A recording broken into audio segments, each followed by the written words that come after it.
संयुक्ता बैनर्जी, एक जर्नलिस्ट हूँ। All India radio news section Bhopal में काम करती हूँ। एक बहुत ही प्रॉब्लमेटिक सिचुएशन से हम सब इस वक्त गुजर रहे हैं, but problem is basically a chance for all of us to give our best, और वही हम सब कर भी रहे हैं। किस तरह से हम स्थिति को बेहतर कर सकते हैं, खुद को बेहतर बना सकते हैं, इस कोशिश में हम सब लगे हुए हैं। अब ये जो संक्रमण काल है, ये कब खत्म होगा, कब हमें कोरोना से निजात मिलेगी या नहीं मिलेगी, ये हम में से ज्यादातर लोग नहीं जानते हैं। अलग अलग थियरीज है जो काम कर रही है। WHO, वर्ल्ड हेल्थ ऑर्गेनाइजेशन, उसके एक सीनियर ऑफिसर हैं, उन्होंने कहा कि कुछ ऐसे वायरस होते हैं जो कभी खत्म नहीं होते। कोरोना इन्हीं में से एक है, जैसे HIV। तो हमें कोरोना के साथ रहने की आदत डालनी पड़ेगी। हालांकि उम्मीद हम ये भी जता रहे हैं कि जिन वैक्सीन्स पर काम चल रहा है, वो वैक्सीन्स बाय सितंबर दिस ईयर या एंड ऑफ दिस ईयर या फर्स्ट क्वार्टर ऑफ 2021 तक आ जाएगी और हमें निजात मिल जाएगी कोरोना से।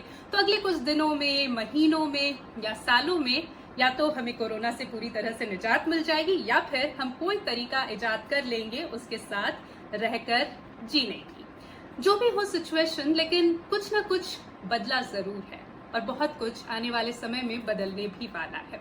अब पिछले कुछ महीनों में ही देख लीजिए ना, कितना कुछ बदल गया। डॉक्टर्स को लेके हमारा जो परसेप्शन था वो कितना बदल गया है। पहले हम कहते थे कि डॉक्टर्स जो हैं वो सिर्फ पैसा कमाने की एक मशीन जैसे हो गए हैं। उनको हर इंसान में, हर बीमार इंसान में एक अपॉर्चुनिटी दिखती है कि कैसे वो पैसा कमाए। जो जिंदा इंसान है वो उन्हें मार डालते हैं, जो मरा हुआ है उन्हें वो वेंटिलेटर पर डाल देते हैं, सिर्फ इसलिए कि वो पैसा कमा सके। लेकिन आज के समय सब डॉक्टर्स, पूरा मेडिकल स्टाफ पूरी शिद्दत के साथ लगा हुआ है हम सबको स्वस्थ रखने में, और हम सब उनकी प्रशंसा कर रहे हैं। तो परसेप्शन बदल रहा है। ऐसे ही पुलिसकर्मी, हम उन्हें गालियां देते थे, कहते थे कि भ्रष्टाचारी हैं, वो गुंडागर्दी करते हैं, दादागिरी दिखाते हैं। लेकिन आज वही पुलिसकर्मी अपनी जान जोखिम में डालकर हमारे गली में, मोहल्ले में, नुक्कड़ में खड़े हैं ताकि हम घरों पर रहें, सुरक्षित रहें। तो परसेप्शन बदल रहा है। प्रकृति ने भी अपने आप को कहीं ना कहीं रीसेट मोड पे डाल के बेहतर वो भी हो रही है। अब उतना पोल्यूशन नहीं है, तो ऐसे में भले ही ये समर का पीक हो, 45 डिग्री के आसपास का टेम्परेचर हो, लेकिन फिर भी ये गर्मी इस बार उतनी तपिश नहीं दे रही है, उतनी चुभ नहीं रही है। वो नदियां जिन्हें साफ करने के लिए न जाने कितने सालों से कितनी अलग अलग योजनाएं चलाई गई, करोड़ों करोड़ों के पैकेजेस दिए गए, लेकिन आज वो नदियां काफी हद तक स्वच्छ हुई है, क्योंकि 2-2.5 महीने से कोई एक्टिविटी हुई नहीं है।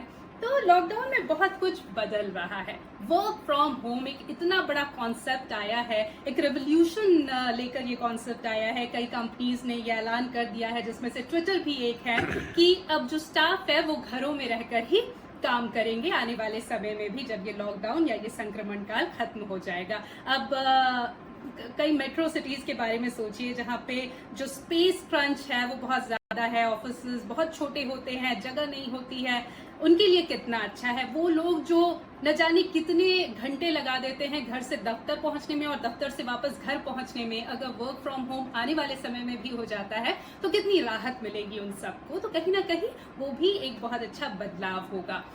सब कुछ अच्छा हो रहा हो ऐसा नहीं है, कुछ चीजें बुरी भी हो रही हैं, लेकिन हम अपने आप को बेहतर बनाने की कोशिश में लगातार लगे हुए हैं।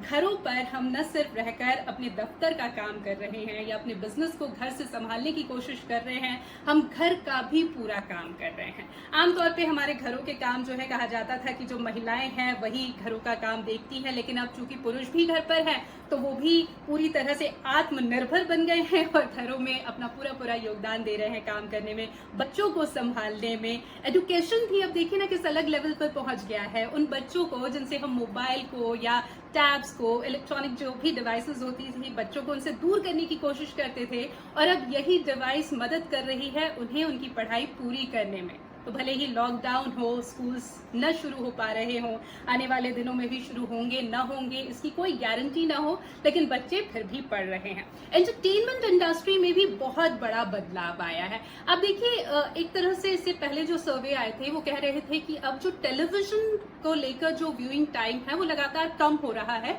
क्योंकि डिजिटल प्लेटफॉर्म पे लोग जाना ज्यादा पसंद कर रहे हैं, वो वेब सीरीज देखना ज्यादा पसंद कर रहे हैं, शॉर्ट फिल्म्स देखना ज्यादा पसंद कर रहे हैं। लेकिन इस बाद जब लॉकडाउन के दौरान कुछ पुराने सीरियल्स को फिर से दोहराया गया तो लोगों ने बहुत ज्यादा उन्हें पसंद किया, देखा, उनकी टीआरपीज बहुत हाई रही। दूसरी तरफ पैरेलली जो डिजिटल प्लेटफॉर्म है, चाहे वो अमेजॉन प्राइम हो, नेटफ्लिक्स हो या तमाम दूसरे प्लेटफॉर्म्स हो, उनको भी लोग बहुत पसंद कर रहे हैं। अब सोचिए आने वाले समय में जब अगर अभी जिस तरह से 2.5-3 महीने से कोई मूवी रिलीज नहीं हुई, आने वाले समय में हो सकता है बड़े बड़े स्टार्स भी इन मूवीज को डिजिटल प्लेटफॉर्म पर ही रिलीज करने की कोशिश करें। इनफैक्ट आपने देखा होगा कि इन लॉकडाउन के दौरान सब अपने घरों पर रह रहकर भी बड़े बड़े एडवर्टाइजमेंट्स, प्रमोशंस कर रहे हैं, बड़े बड़े स्टार्स कर रहे हैं। कुछ बहुत बड़े सुपरस्टार्स ने भी मिलकर फिल्म्स बना ली है सिर्फ घरों पर रहकर एक मोबाइल कैमरे के जरिए। तो बहुत बड़ा रेवोल्यूशन यहाँ पर भी आ रहा है। हालांकि सब कुछ बहुत अच्छा ही हो रहा हो ऐसा नहीं है, कुछ दिक्कतें भी हैं। आर्थिक रूप से जो दिक्कत है वो बहुत ज्यादा है। इकोनॉमी हमारी ऑलमोस्ट एक दशक पीछे चली गई है। आप सोचिए 10-15 साल पहले हमारी जो सैलरी थी, अगर आज भी हमें वही सैलरी मिले तो कैसा होगा। और सैलरी तो दूर, बहुतों की तो नौकरी ही चली गई है। व्यवसाय पर, धंधे पर बहुत बुरा असर कोरोना का पड़ रहा है और पड़ेगा ही, क्योंकि कोरोना एक वायरस है, वो कुछ कंस्ट्रक्टिव तो करेगा नहीं, कंस्ट्रक्टिव हमें करना होगा। हमें इस मुसीबत में से भी अच्छी अच्छी अपॉर्चुनिटीज ढूंढनी होगी। हम जानते हैं कि इसके बाद शायद क्राइम रेट बहुत बढ़े, लेकिन क्राइम रेट अगर बढ़ रहा है तो उसे कम करने की कोशिश भी हमें करनी होगी। तो उन अपॉर्चुनिटीज को ढूंढना हमारे लिए सबसे बड़ी चुनौती है। लेकिन ये समय जो हमारे पास है, अगर इसका हम इस्तेमाल, उपयोग उन अपॉर्चुनिटीज को ढूंढने में करें तो हमारे लिए बेहतर होगा। कहते भी है, an easy way to skip success is to skip opportunity। तो अगर हमने अपॉर्चुनिटी छोड़ दी, मौका छोड़ दिया, तो यानी हमने सक्सेस के रास्ते भी बंद कर दिए। तो ढूंढिए, अपॉर्चुनिटी ढूंढिए, लेकिन उसके लिए बहुत जरूरी है कि हम पॉजिटिव रहें, पॉजिटिव सोचें, कंस्ट्रक्टिव सोचें, अपने आप को बेहतर बनाने की कोशिश करें, किसी की मदद करें। मददगार बनेंगे तभी तो हम कुछ बेहतर जब दूसरों के लिए करेंगे तो खुद के लिए भी कर पाएंगे। So stay positive, think constructive, take care of yourself, maintain physical distancing, stay safe.